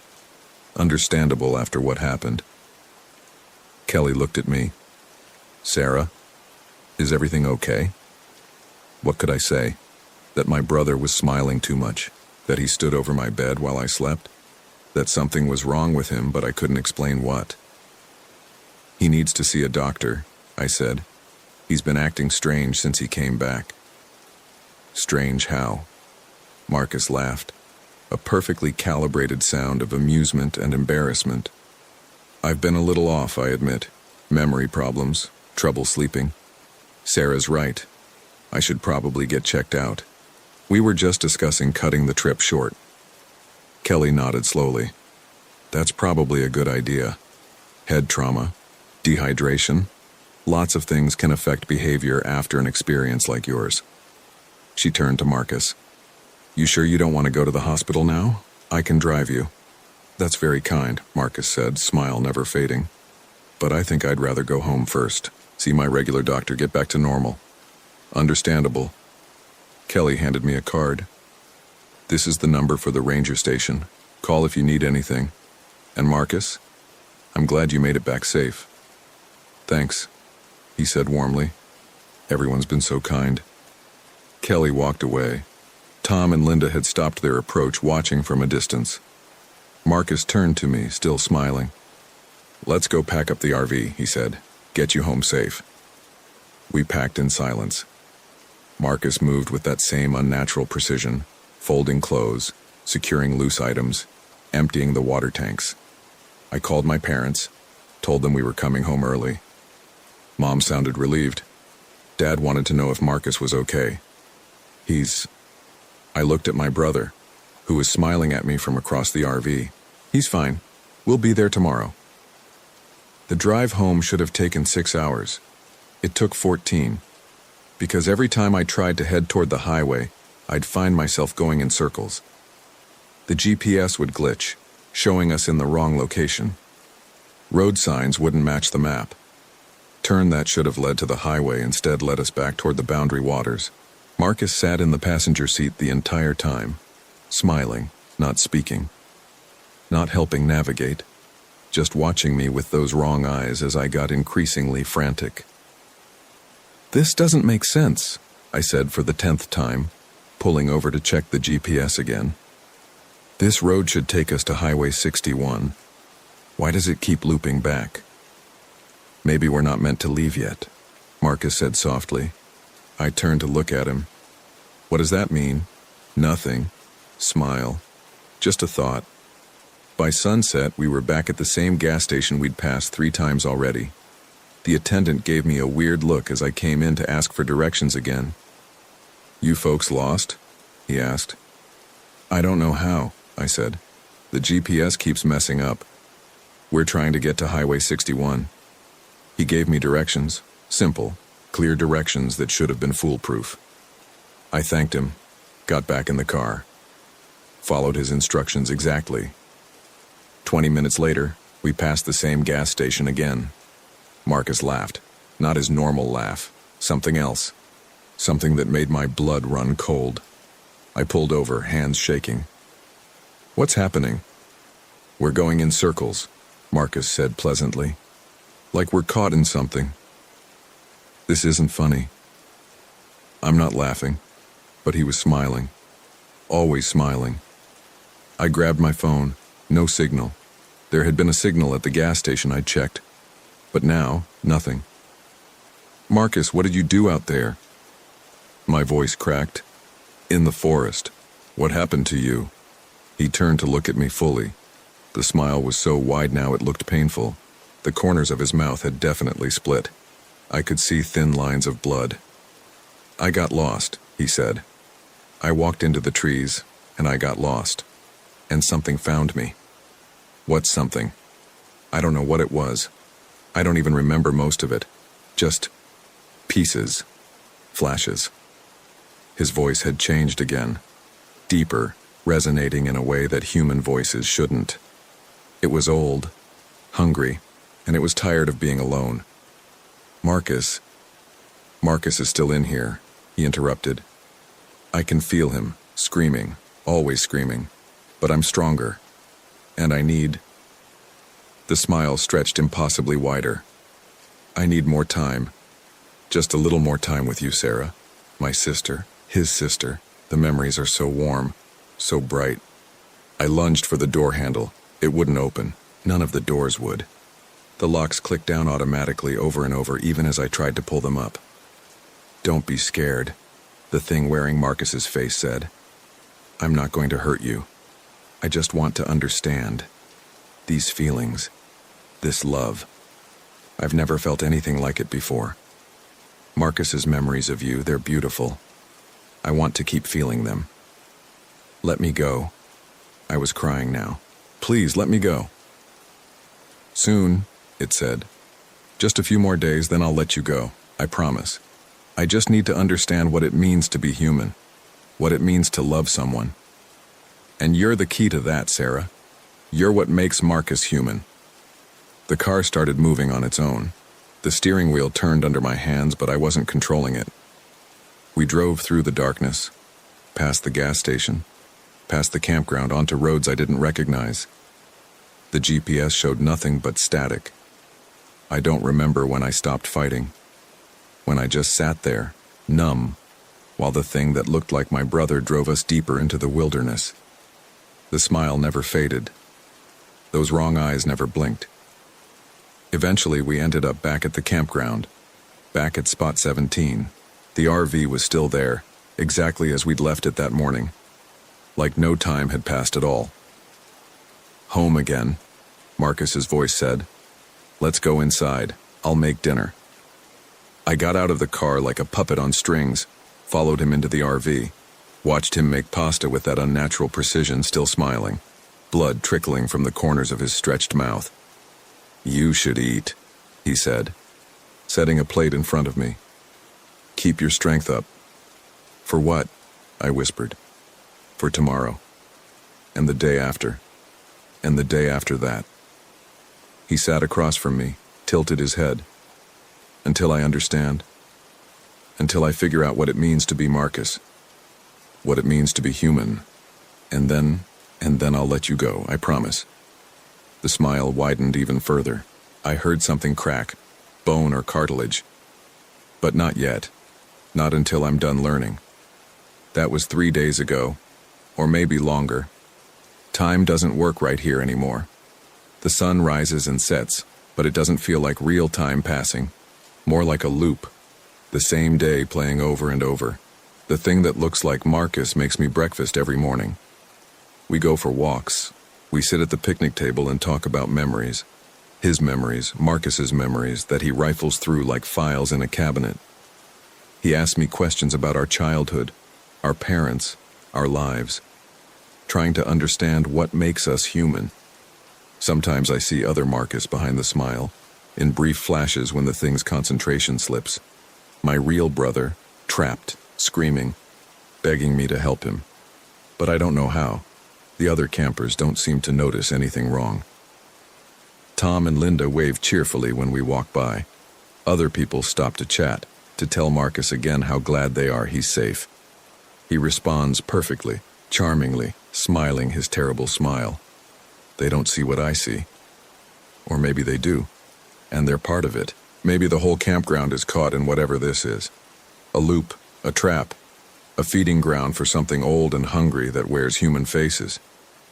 Last night, or what passes for night here, I tried to run again. Made it to the ranger station.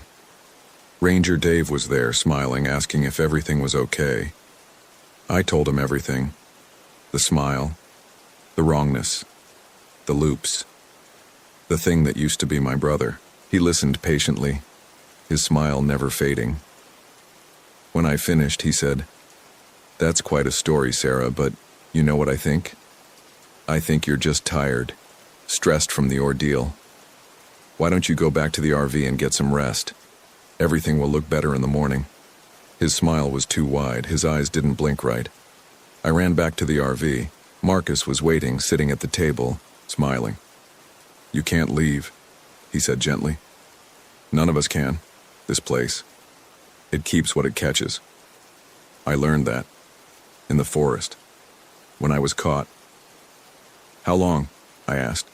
"How long were you really out there?" "I don't know. Time was different. Days felt like years. Years felt like seconds." He reached across the table, took my hand. His skin was too cold. "I'm sorry, Sarah. I didn't mean to bring you into this. But I was so lonely. And your memories. Marcus's memories of you. They were so warm.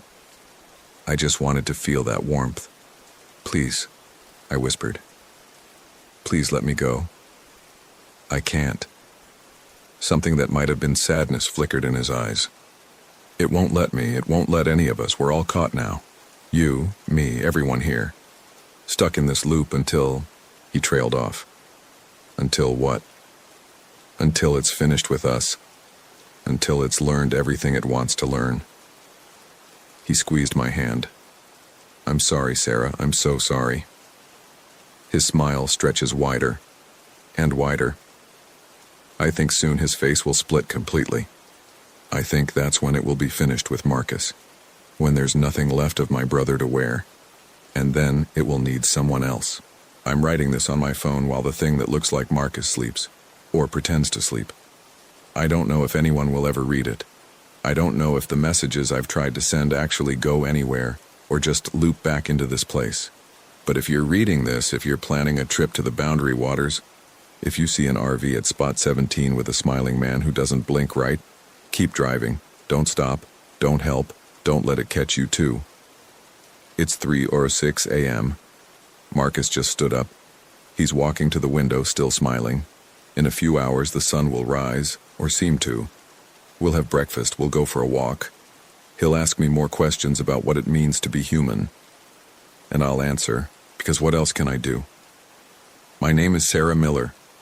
This happened in the summer of 2019 when my brother went missing in the forest for a week. When he came back, he wouldn't stop smiling. He still hasn't stopped. I don't think he ever will.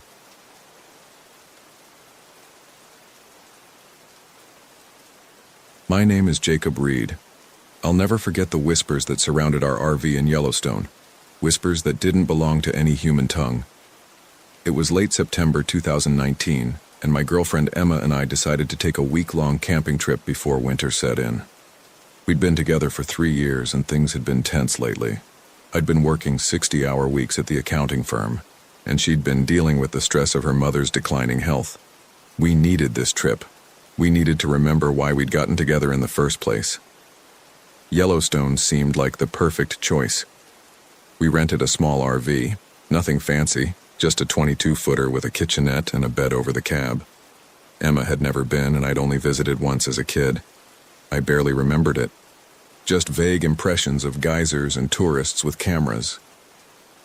We arrived at the Madison campground on a Thursday afternoon. The park was mostly empty, the summer crowds long gone. Only a handful of other RVs dotted the campground, and most of those looked like they belonged to retirees. We got Site 47, tucked back near the tree line. The Madison River was maybe 100 yards away, and you could hear it if you listened carefully, a constant low rush that made everything feel remote. The first 2 days were fine, better than fine actually.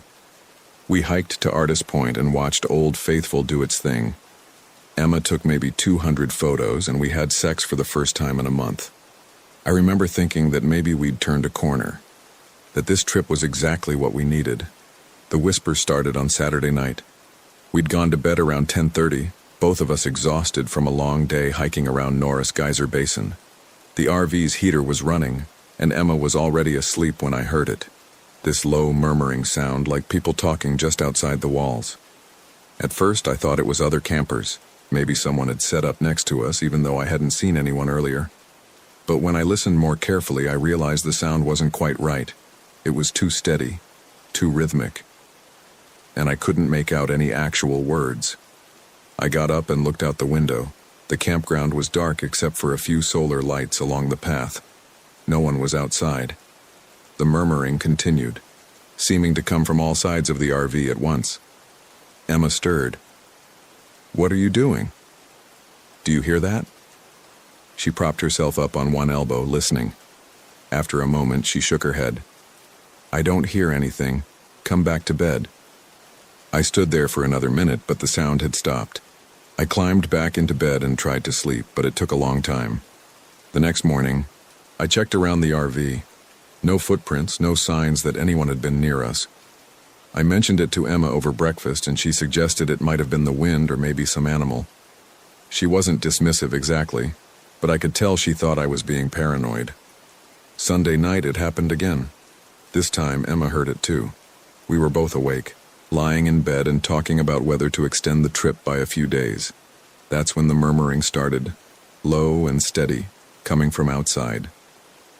Emma went quiet immediately, her hand finding mine in the dark. "That's what you heard last night?"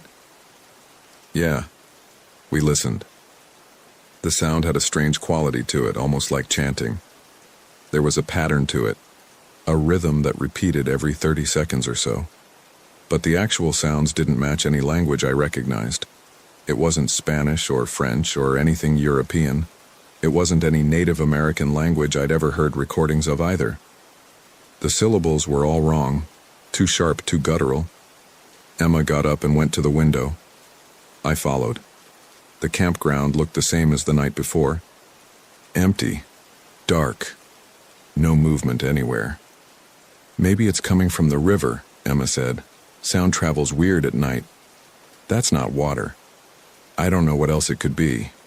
The murmuring went on for maybe 10 minutes, then stopped as abruptly as it had started.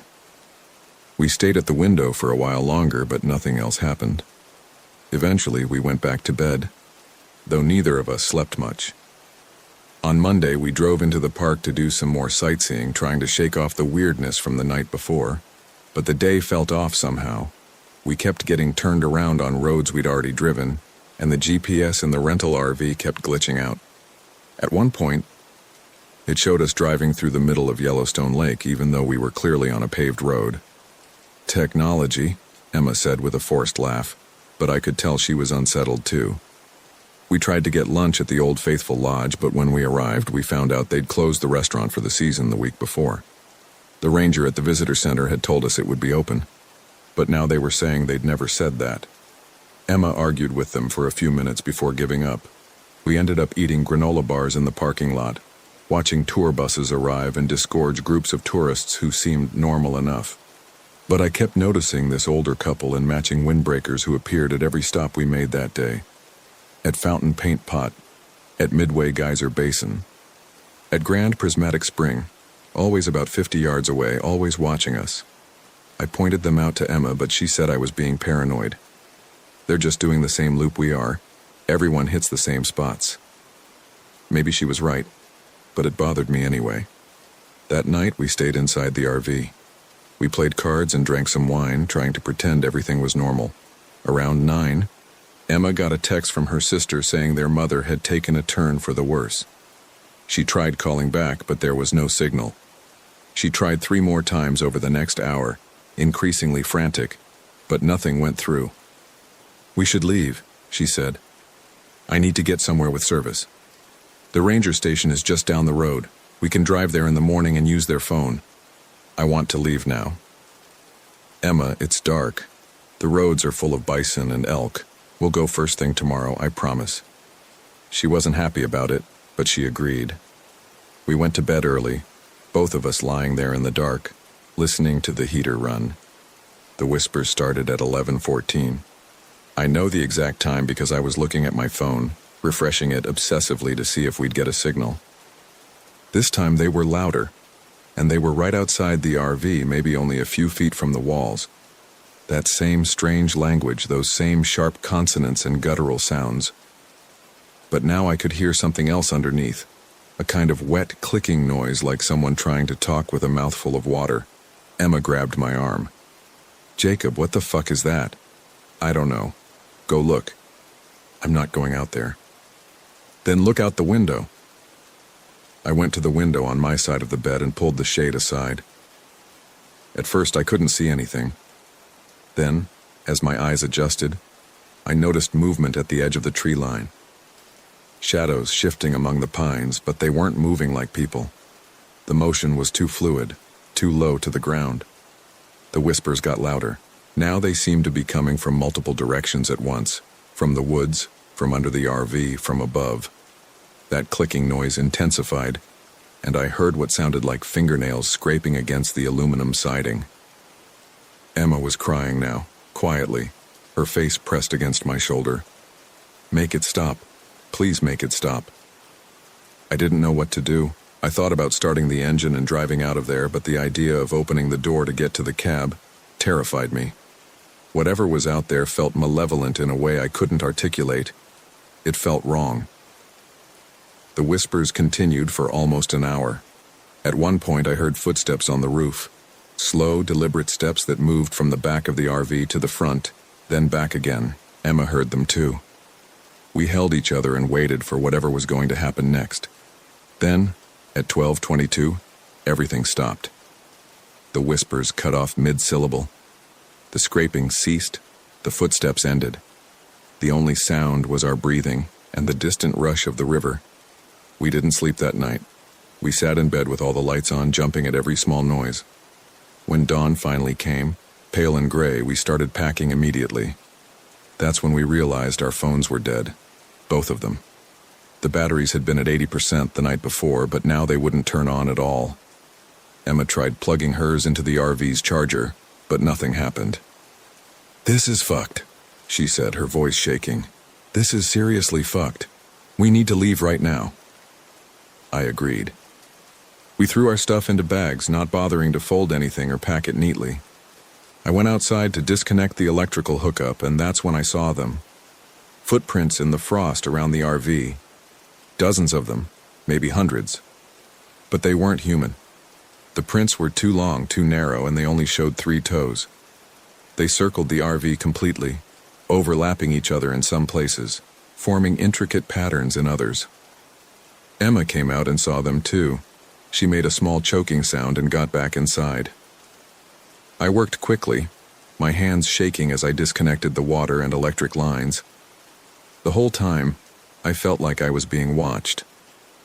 The tree line was only 30 feet away, and the shadows under those pines seemed deeper than they should be. When I climbed into the driver's seat, Emma was already buckled in, her arms wrapped around herself. "Drive. Just drive." I started the engine and pulled out of the campsite. The RV felt sluggish, like it was fighting me, but I got it onto the campground road and headed for the exit. That's when we saw the other campers. There were maybe a dozen of them, standing alongside the road in a loose line. They weren't moving.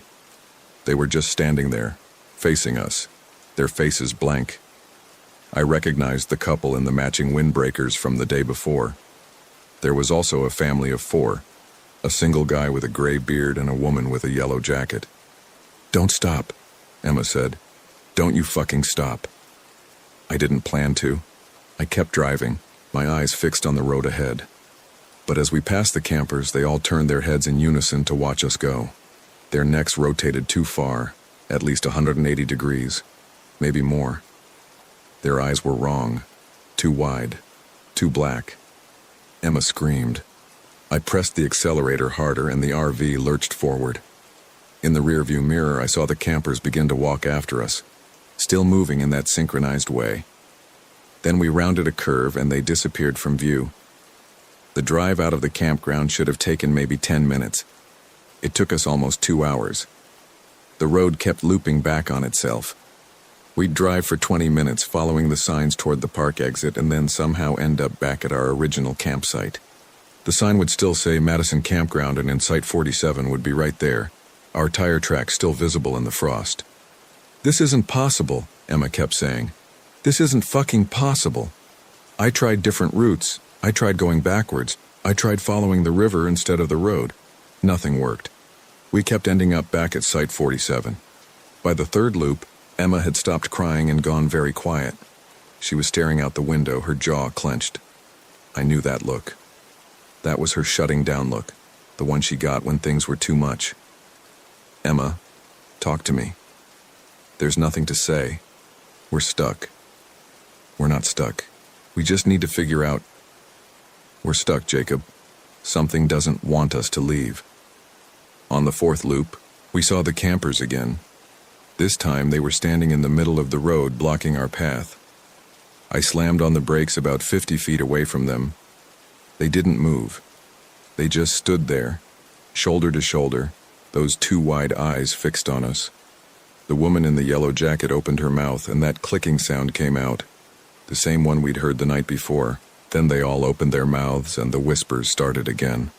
That same strange language, those same wrong syllables. But now I could see their throats moving in ways throats shouldn't move, bulging and contracting like they were swallowing something alive. I threw the RV in reverse and backed up as fast as I dared. When I looked forward again, the campers were gone. The road was empty. Did you see where they went? I asked Emma. She didn't answer. She was staring at something in the side mirror. I looked. The campers were behind us now, walking toward the RV with that synchronized gait. As I watched, one of them, the guy with the gray beard, opened his mouth impossibly wide and started speaking in that clicking language.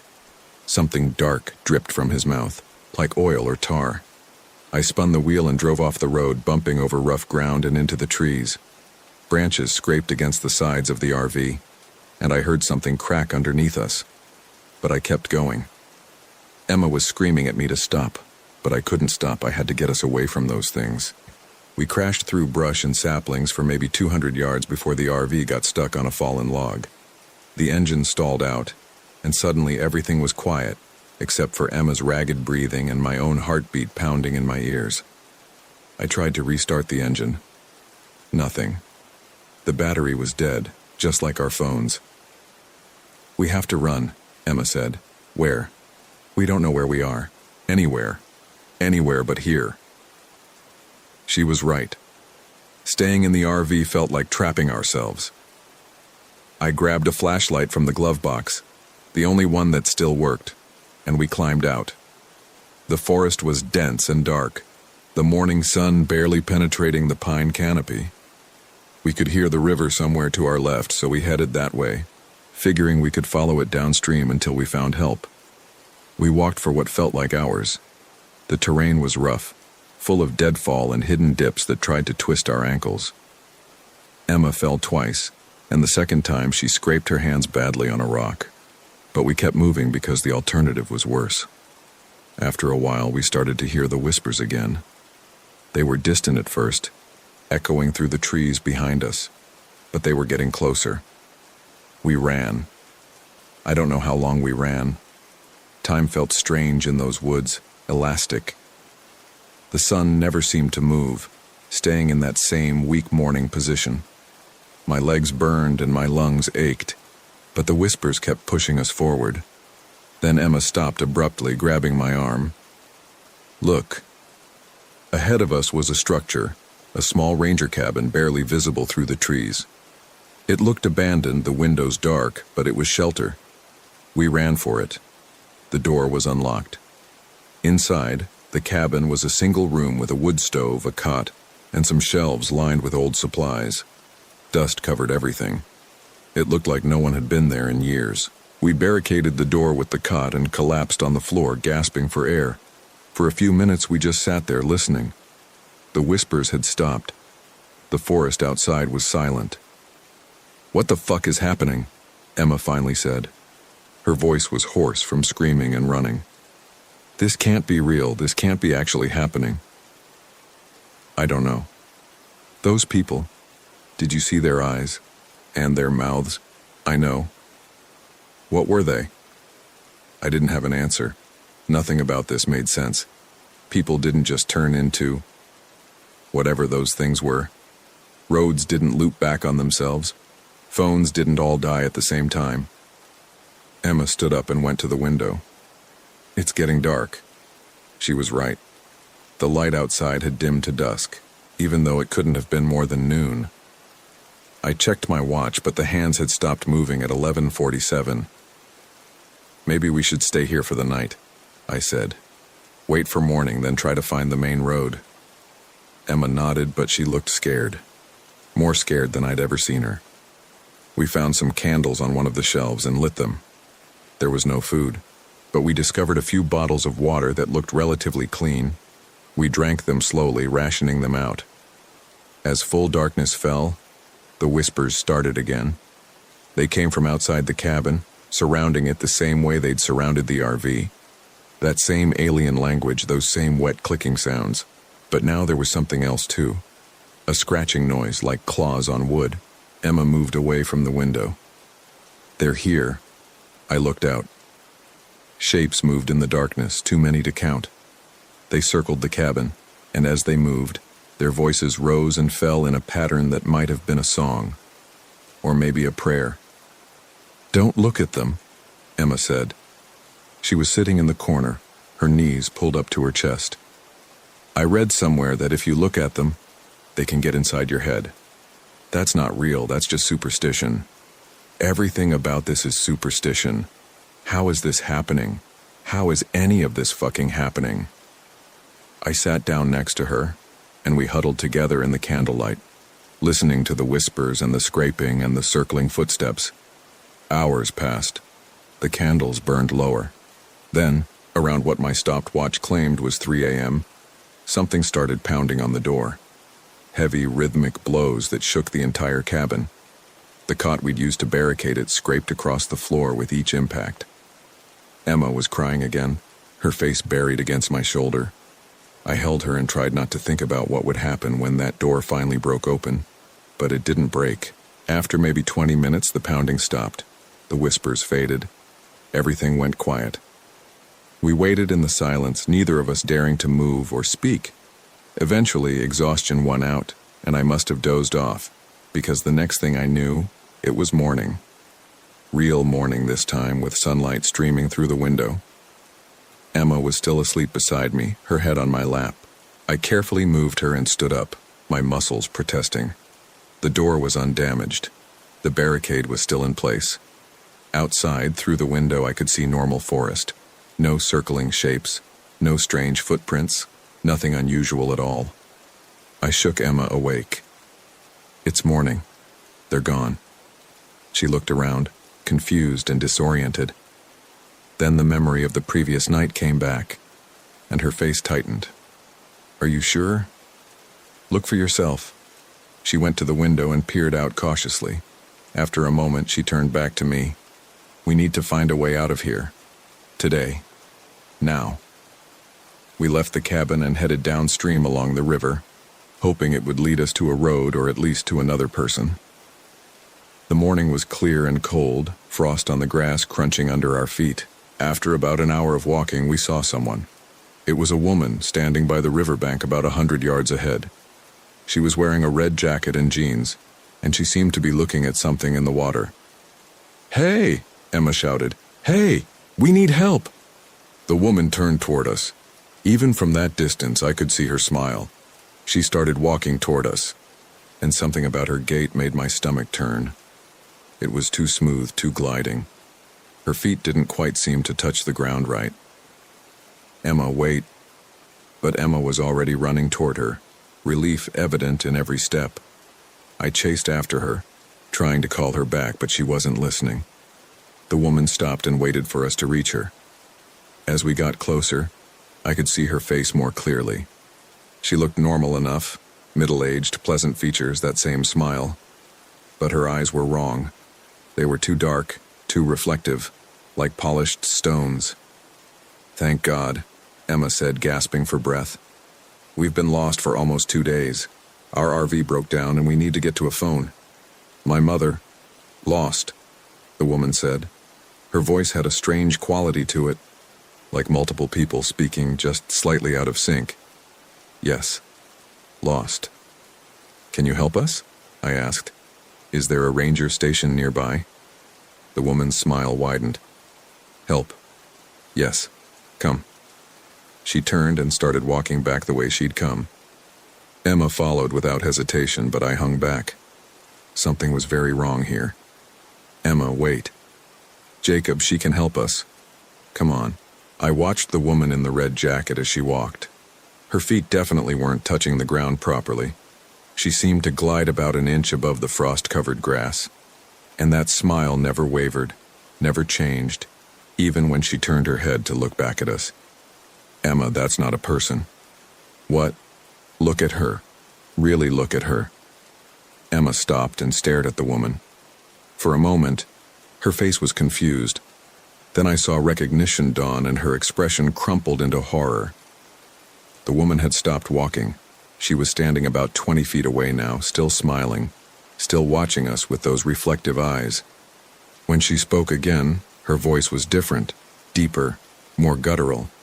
"Lost," she said. "Lost. Lost. Lost." The word repeated, getting louder each time, until it wasn't a word anymore, but that same clicking, whispering language we'd heard in the nights. The woman's mouth opened wider and wider as the sounds poured out, her jaw unhinging like a snake's. Emma screamed, and we ran. We crashed through the underbrush, following the river downstream. Behind us, I could hear the woman, the thing, following. But she wasn't running. She didn't need to.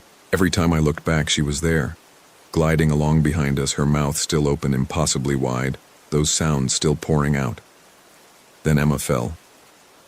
She went down hard, her foot catching on a root, and I heard something crack. When I pulled her up, she couldn't put weight on her left ankle. "Go," she said.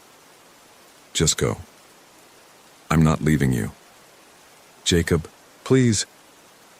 The woman was only 10 feet away now. In the daylight, I could see what she really was, something wearing the shape of a person but not quite getting it right. Her skin had a waxy quality, and it didn't move correctly when she did. Her fingers were too long with too many joints. I picked Emma up and tried to carry her, but she was dead weight and my legs were already exhausted. We made it maybe 20 yards before I stumbled and we both went down. The woman stood over us.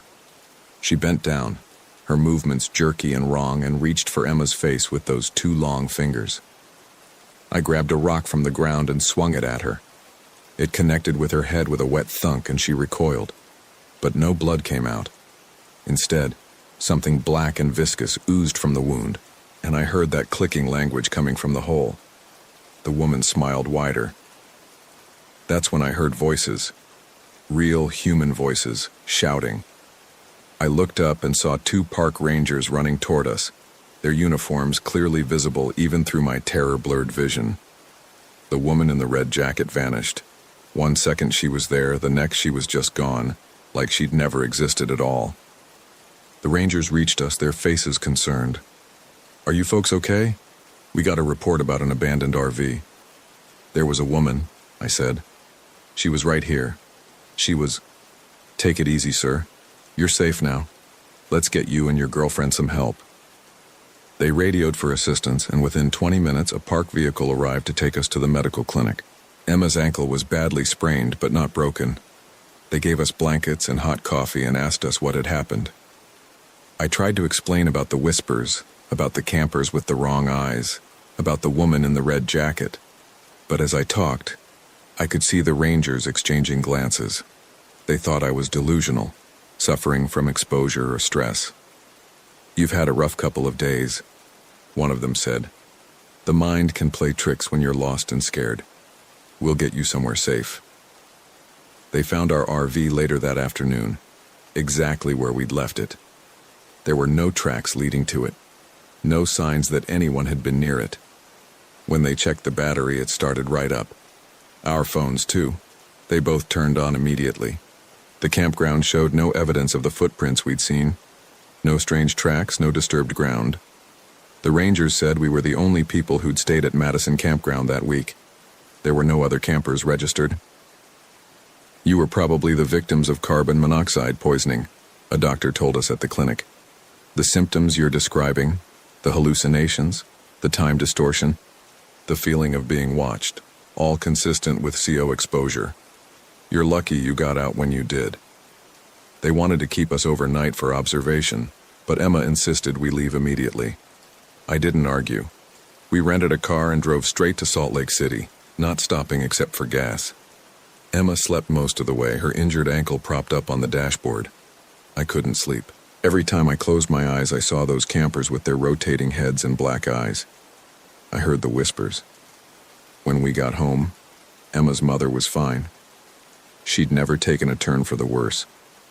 Emma's sister said she'd never sent that text. When we checked Emma's phone, the message wasn't there. Emma refused to talk about it. She said we needed to forget it ever happened, to move on with our lives. It was carbon monoxide, she said. The doctor explained it. We were poisoned. We hallucinated, that's all. But I didn't believe her, and I don't think she believed it either. We broke up 3 months later. Emma said it wasn't about Yellowstone, that we'd just grown apart. But I knew the truth. Every time she looked at me, she saw those things circling the cabin. She heard those whispers. I still hear them sometimes late at night when I'm trying to sleep. That strange language, those clicking sounds. And sometimes when I'm walking alone at dusk, I see figures at the edge of my vision. People who don't move quite right, whose eyes are too dark and too reflective. They're waiting, I think. Waiting for me to come back. Or maybe they're not waiting at all. Maybe they're already here, moving among us, wearing our faces and speaking our languages, but not quite getting it right. I still have nightmares about the woman in the red jacket, about how her mouth opened too wide and something black poured out, about her fingers too long and with too many joints reaching for Emma's face. The worst part is the not knowing. I don't know what they were. I don't know what they wanted. I don't know if they were real or if we really did hallucinate the whole thing. But I do know this. I'll never go camping again. And I'll never forget those whispers. That language that doesn't belong to any human tongue. Sometimes I search online for other stories like ours. I find a few. People who've heard strange sounds in national parks. Who've seen things they can't explain. Who've gotten lost in ways that don't make sense. Most of them say the same thing Emma and I were told. Carbon monoxide, exposure, stress-induced hallucinations. Maybe they're right. Maybe that's all it was. But then I remember those footprints in the frost. Those 3-toed tracks circling the RV. I remember the woman disappearing in front of the Rangers. I remember how our phones died and then worked again. How the road kept looping back on itself, how time moved wrong in those woods. And I remember Emma's face when she finally really looked at the woman in the red jacket. The horror in her eyes, the recognition that what we were seeing wasn't human and never had been. Last week I got a voicemail from a number I didn't recognize. When I played it, there was nothing but static at first. Then underneath the white noise I heard something. Whispers. That same clicking language, those same wrong syllables. I deleted the message immediately. I blocked the number. But I know it doesn't matter. They know where I am now. And sometimes late at night I stand at my window and look out at the street below. I watch the people walking past and I wonder how many of them are real.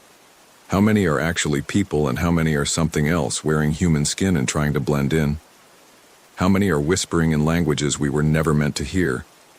I still have Emma's number in my phone, but I haven't called her. I don't know what I would say. That I miss her? That I'm sorry? That I wish we'd never gone to Yellowstone?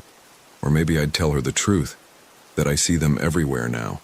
In crowds, in parking lots, standing at the end of my hallway when I wake up at 3 a.m., always watching, always smiling, always waiting for something. Yesterday I saw a woman in a red jacket at the grocery store. She was standing by the produce section, examining tomatoes. When I looked at her, she turned and smiled at me. Her eyes were too dark, too reflective. I left my cart and walked out. I don't know how much longer I can keep living like this. Looking over my shoulder, jumping at shadows, hearing whispers in every random noise. Emma was right. We should have left that first night when we heard the whispers for the first time. We should have driven all night until we were far away from Yellowstone, far away from those woods, but we didn't. And now something has followed us home. I'm writing this down because I need someone to know. If something happens to me, if I disappear, or if I'm found dead with no explanation, I need someone to understand that it wasn't an accident. It wasn't suicide or a random act of violence. It was them. The things in the woods. The things that speak in clicking whispers and wear human faces like masks. They're real. Whatever the rangers said, whatever the doctors said, whatever rational explanation people want to give, it doesn't matter. They're real, and they're here. And I think they're hungry. Last night I woke up to whispers outside my apartment. That same language, those same sounds. I didn't get up to look. I pulled the covers over my head and tried not to listen, but I heard them anyway. And I heard something else too. Footsteps on my balcony. Slow, deliberate footsteps that moved back and forth, all night long. When morning came, I finally worked up the courage to look. There were marks on the glass of my sliding door, handprints, dozens of them overlapping each other. The fingers were too long and there were too many of them. I called the police. They came and looked and said it was probably kids playing a prank. They said the smudges were just dirt and condensation, but I know what I saw, and I know what's coming. Emma texted me today, the first time in 6 months. All it said was, "Do you hear them too?" I haven't responded. I don't know what to say, because the answer is yes. I hear them all the time now, in the walls, in the pipes, in the wind outside my window. And I think they're getting closer. I think they're getting ready to come inside.